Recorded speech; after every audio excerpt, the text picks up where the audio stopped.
dFree, a creation of Dr. Reverend Dr. Soaries, to launch a national $1 billion debt reduction program.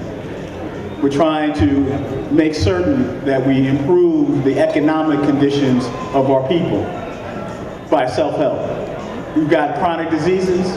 We know about chronic diseases. Indebtedness is such a chronic disease, and we can manage it and do better.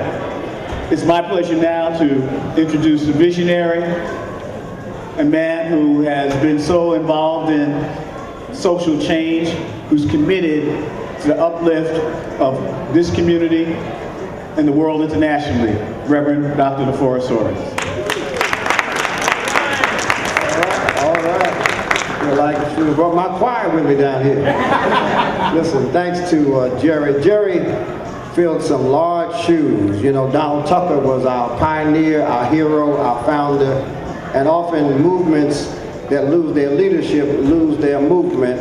But Vic has been able to continue struggling and striving because this young man stepped in the shoes of Donald Tucker, and we are ever grateful for his commitment. Let's give Jerry Harris a round of applause. Yes, sir. I've known Jerry since I was 17 years old. He was 50 then.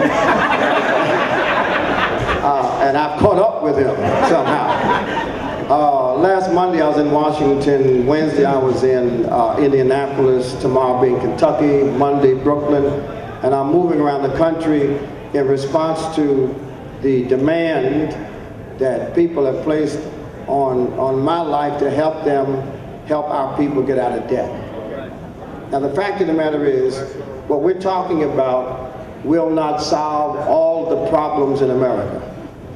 But I assert to you that if all of the problems in America are solved, if racism goes away, if people leave Obama alone, if every husband loves his wife, if every father loves his child, if all the problems go away, we will still have to live within our means, pay our bills on time, have a budget. We will still have to handle our business. In Texas, Assemblywoman, in Texas, 58% of the African Americans in Texas spend $57 a month on lottery tickets. Just pause for a moment. That's $1.1 billion a year invested in a strategy where the odds of winning are 195 million to 1. That's just Texas.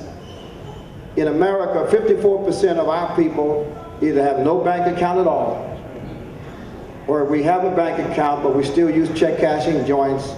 We still pay our bills with money orders. We're paying the highest fees to handle our business. And so the poor are paying more than the rich.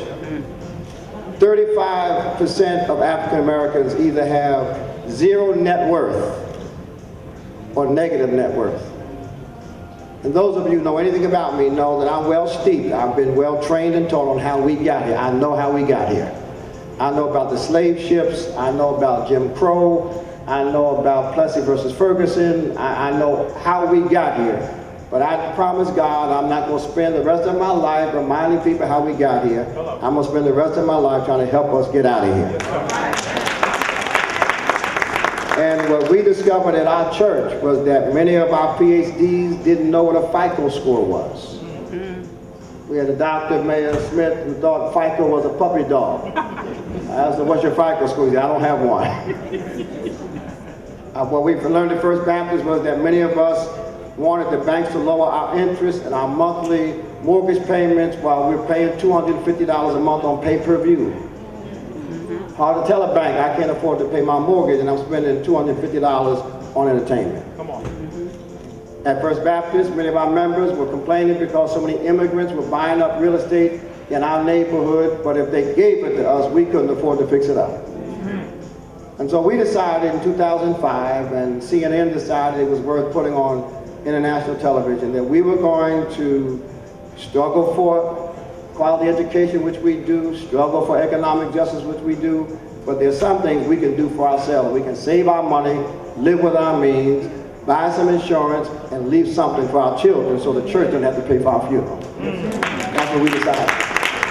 And so Jerry called me. Jerry called me when the data began flowing out and said, listen, we're hearing all this data about Black America.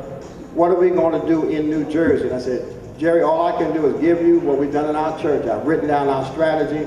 I'll make myself available. I met with the leadership of the Black Issues Convention. And although we're working with pastors in Texas, we're working with community leaders in California, we're working with politicians in Indiana, met with the deputy mayor of Indianapolis 2 days ago. This conversation has been sparked by the CNN documentary. Only in New Jersey have organized entities come together under the umbrella of BIC to say we're going to work to help our members in our organizations get out of debt. And they did so, which enabled me in Washington to announce that if blacks in Texas can spend $1 billion on lottery tickets, I'm challenging blacks around the country to pay off $1 billion of their own debt. And I'm gonna tell you something. If our debt is lower, we can donate more for scholarships.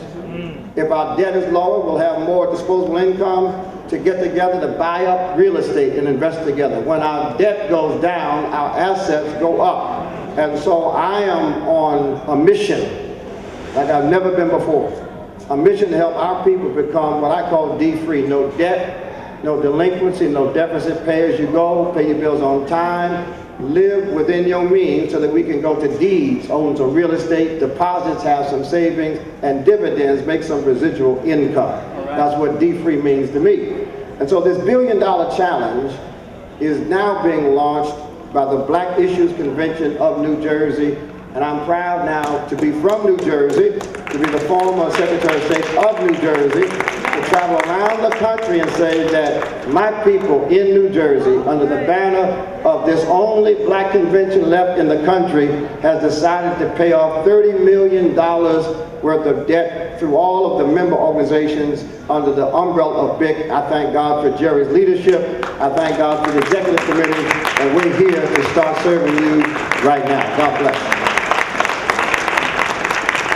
So, to that end, first step, this book, dFree, Breaking Free of Financial Slavery.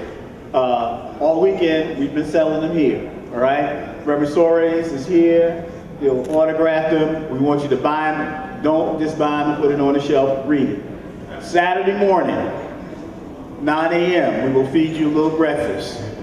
Then, if you sign up and tell us you're coming. Then at from 10 to 12:30, we're going to do a train-the-trainer workshop.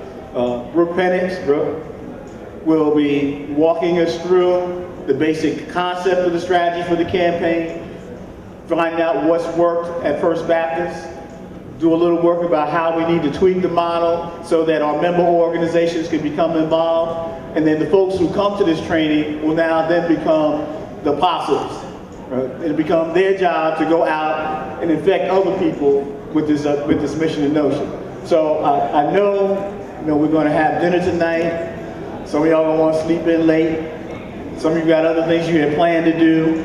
But the Show Enough serious people will be here tomorrow morning at 9 o'clock. I'll send your representatives, all right, so we can begin the serious work of implementing this challenge. $1 billion nationally, $300 million in New Jersey. I know I can make a contribution. My wife and I will have to sit down and look at our budget, figure out what kind of contribution you make. So tonight, as a matter of fact, you can think about what could be your contribution, because we need to measure this. We're going to add it up. There's going to be a website. There's going to be a calendar. We can, a thermometer, and every time anonymously you put in how much you wrote down, the thermometer go out. When we get to 30 million and beyond, all right, we'll know that we've accomplished what it is. I want to thank you very much for coming today, and hope that get a book, see Reverend Soaries, see you Saturday morning. Workshop. Workshops right now. Right, we need to, if you got your book and got it signed already, go to the workshops, all right, because we've got some great information. Thank you again for coming. Thank you very much.